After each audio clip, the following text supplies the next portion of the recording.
enche bia no beye enam miensa enan enie na chese Ghana beye huhu esanse ye chirema eyo okatakyie Afrifa na Vietnam ye chiremu se eyade a BNI anase beka ne se NI before akwache ne National Investigative Bureau for akwache no na ye chirema related to one or two issues BND baby a hey now before that no ebeto dwa se ye chirema ni show a woye for the record no eyade a show no enhye dan koso ebi mu kire se internet ontimi nto internet na de ni asem bebre na yebusa se eden potin na koso abuse that sorry ye na chese yera okatakyie Afrifa NI before ejai na obaye na chese utimu se jaso wode be ma omo hot wode abeto dwase the Minister for Communications, Innovations and Technology, Sam George. Niema bia wo shekokwa mu a wo ye no.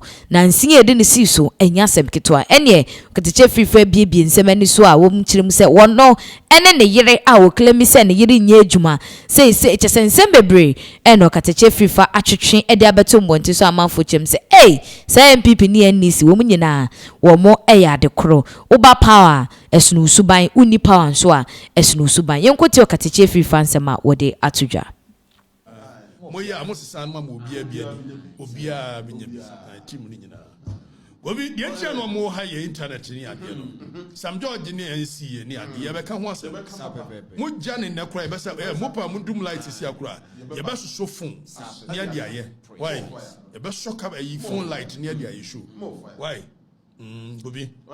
Na young Sam George ni Owura Sam George, Samnet George, Minister of Communication, Digital Technology and Innovation. Na oye Minister of Communication. Gobi. And I now know me one and who said, yes, Sam George is will be a foundation. Na foundation ko ye a dear near dear. Yes, sir. And for that matter, Sam George when a financier, Sam George say, or no financier. Na wo ye no na man for na dwene na ko. Sam George na me tell what din am say.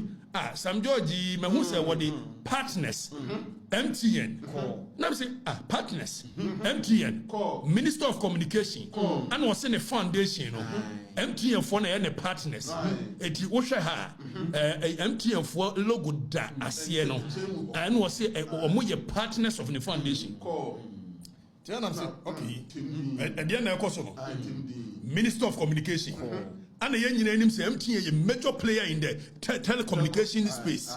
And the Minister of Communication, one no, and now we MTN a CEO, no, a cocosrano. You done yourself, you sab, a call it Yobusase, or cocosrano, and come a course, and the man is obey a partners and idea.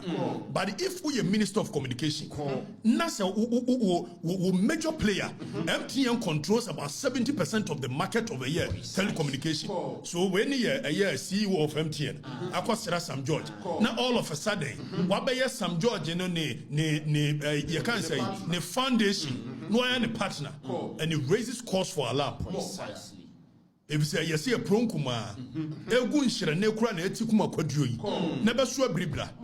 Na agro no esha si imponi. Say communications minister. Timi anam so mame nkwohwe. Say Sam George ebia na MTN for aye ne partners all this while. And don't forget, say Sam George say, onu watu onye adwuma da. Apart from a year MP no odi no. Na onka no kurenti no. Ukwohwe a year video bi e bebo akere mu a. Oni delay ye interview. In one breath, ye busa ne se ne yire ye adwuma bayi. O se ne yire no wanya adwuma. O hwe nkola. And Sam George went to a year ye can say parliament. A committee set up by a year act. Na ye beba ho. Kofintu ko a year act 769. And no na set up a year the NCA, National Communications Authority. And National Communications Authority, what you want to say? Wamu ne be regulate the space of communication, telecommunication. Now wamu and regulate a year MTN, Telecel, Airtel Tigo ni adie. Wamu ne regulate wamu. And NCA is under a year the Ministry of Communication. So they operate creating minister there is Sam George. Or no exercise control by NC. Although it's an autonomous body. But the Yebusa say, the minister na telecommunications in national. I him say na no kwebe say e ba no say internet here there. MTN say there be more fun in my na ye. So by every means possible, MTN is trying to stamp a authority within the space of communication, which ya pass Mrakovi, ya pass Mrasa Mrano HRS, pedants NCA laws. No player in the game should even control more than 40%. So the government is taking steps so but reduce even the monopoly of MTN within the space. It's a ban says a minister be. I want no minister of communication. Na MTN CEO. Echo na onene could echo ya say na dear chino by any partner. Now there is something called corruption or perception. That is how I come almost say corruption perception index. Because some of the things about corruption, it is the perception, the optics of it. So you busa question say Sam George dear ne can no and all of a sudden MTN for na yebeko Sam George social media page Instagram na yakɔhwɛ Daniel so wo yi no afameko na yankɔhwɛ Sam so ayi ahanti kobi me ya na me se ma me nkɔhwɛ Sam George ni Instagram the foundation ni Instagram so Jata Foundation Instagram ni and ye nam ho an ye ko me hu we 2022 me hu MTN partner bia ho 2023 yanko me so mu nyina mu hwe wo MTN nye partner bia wo Sam George from 2022 MTN nye ne partner da 2023 MTN nye ne partner da 2024 MTN nye ne partner da afa yanko page no foundation page yako Obi, all of a sudden, na Sam George obey minister na MTN PM. But there is a code of conduct for a public office holders. All of a sudden, you say MTN is Sam George, a partner. Now carefully, or Shedan will cast partners and not sponsors. Because Sam George is smart. So he says partners. But partner no more yede. Or more check credit. And no more internet. No more the yede. Now or the bema free. MTN were a private company. So the major interest in the world. And so make it profit. So be make it profit there. Or be partner where they no be free more. As a minister of communication. Now Shraj wo a code of conduct for public officers. Shraj. Young person public officers.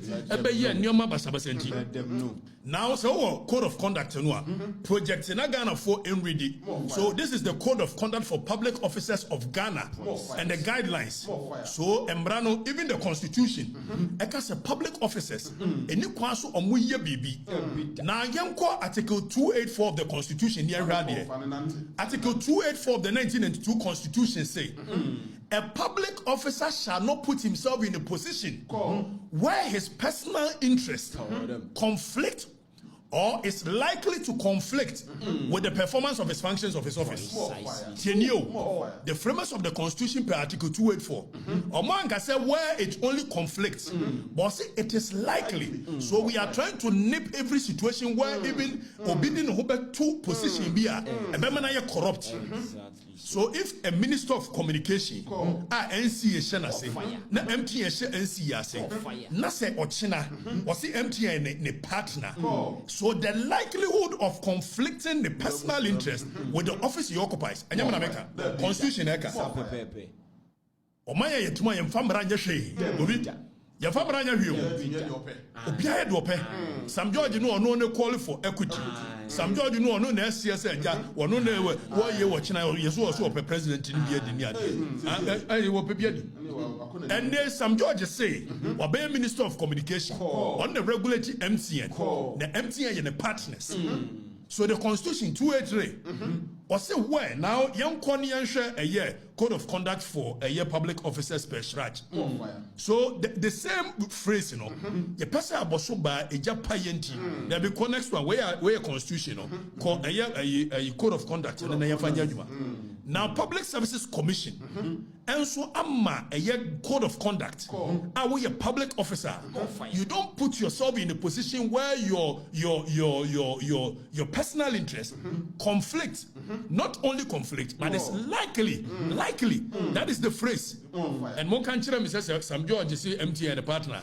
Is it not likely to conflict with the Very likely. Is it not against the law? Does it not breach the constitution? And we sit here, a nation without laws. Now some George has to office. Some George, what has to office? When